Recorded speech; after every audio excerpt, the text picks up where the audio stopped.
ഖത്തറിലെ Indian school വിദ്യാർത്ഥികളുടെ കലോത്സവത്തിന് തുടക്കമായി. ദോഹയിലെ ഐഡിയൽ ഇന്ത്യൻ സ്കൂളിലാണ് കലാഞ്ജലി എന്ന പേരിൽ കൗമാര കലാമേളയ്ക്ക് തിരിതെളിഞ്ഞത്.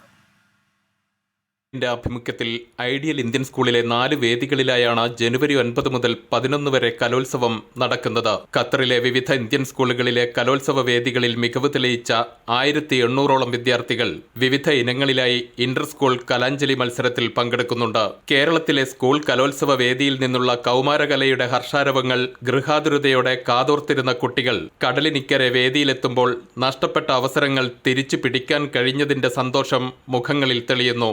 എങ്ങനെയുണ്ട് മോളെ? എന്താ പേര്? ആഷിക. ആഷിക ഏത് മത്സരത്തിലാണ് പങ്കെടുത്തത്? Folk dance junior. Folk dance എങ്ങനെയുണ്ടായിരുന്നു? നല്ല ഡാൻസ്. ഇപ്പൊ കേരളത്തില് നമുക്കറിയാം കൊല്ലത്ത് ഭയങ്കരമായ യുവജനോത്സവമൊക്കെ നടന്നിരിക്കുകയല്ലേ. അപ്പൊ അതൊക്കെ കാണുമ്പോൾ ഇത്തിരി വിഷമമൊക്കെ തോന്നാറുണ്ടോ? ചെറുതായിട്ട് തോന്നാറുണ്ട്. അപ്പൊ ഇവിടെ അങ്ങനത്തെ അവസരം കിട്ടുന്നില്ല എന്നുള്ളൊരു പരാതിയൊക്കെ കിട്ടുന്നുണ്ടോ? ഇല്ല, ഇപ്പൊ ഇല്ല. ഉണ്ട്. വൈകിട്ട് 6 മണിയോടെ ഖത്തർ ഇന്ത്യൻ എംബസിക്ക് കീഴിലെ വിവിധ അപ്പെക്സ് ബോഡികളെ പ്രതിനിധീകരിച്ച് ICC president AP Manikandan, ISC president EP Abdul Rahman എന്നിവരുടെ നേതൃത്വത്തിൽ പ്രമുഖ വ്യക്തിത്വങ്ങൾ ചേർന്ന് പതാക ഉയർത്തിയാണ് കലോത്സവം ഉദ്ഘാടനം ചെയ്തത്. ഇതെങ്ങനെയാണ്? എത്ര സ്കൂളുകളാണ് ഇതിൽ പാർട്ടിസിപ്പേറ്റ്? ഇപ്പോൾ 20 സ്കൂളുകളാണ് ഇന്ത്യൻ സ്കൂളുകളാണ് ഇവിടെ ഉള്ളത്. അതിൽ 18 സ്കൂളുകളും ഇപ്പോൾ നമ്മുടെ പാർട്ടിസിപ്പേഷനാണ്. അരങ്ങിൽ കലയുടെ നൂപുര ധ്വനികൾ ഉയർന്നതോടെ മേക്കപ്പ് മുറിയിൽ ഊഴങ്കാത്തിരുന്ന കൊച്ചുകുട്ടികളും ഊർജ്ജസ്വലരായി.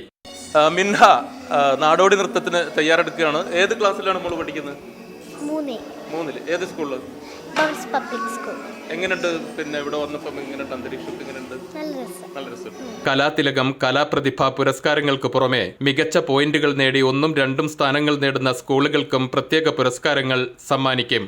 വെള്ളിയാഴ്ച നടക്കുന്ന സമാപന സമ്മേളനത്തിൽ പുരസ്കാരങ്ങൾ കൈമാറും. സമാപന സമ്മേളനം ഖത്തർ ഇന്ത്യൻ അംബാസഡർ വിപുൽ ഉദ്ഘാടനം ചെയ്യും. അൻവർ പാലേരി, 24 ദോഹ.